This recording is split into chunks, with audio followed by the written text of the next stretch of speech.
начали люди мне писать в комментарии и в личное сообщение. Так дешевле самому все готовить и не ехать в All Inclusive.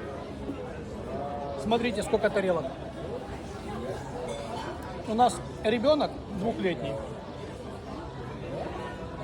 Моей жене приходится 3-4, а то и 5-6 блюд готовить для того, чтобы накормить малую. Потому что там она чуть-чуть пощипала, там она чуть-чуть пощипала. А жена у меня сильно переживает, чтобы она наелась. Здесь уже блюд мы съели, наверное, с 30 разных.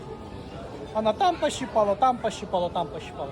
Поэтому, конечно же, нам дешевле заехать там, где все включено, для того, чтобы жена не тратила по 3-4 часа времени на готовку еды, которая потом будет все равно выбрасываться. Ну, а тут как бы понабирали, поели. Если есть какие-то рекомендации, набрасывайте в комментах.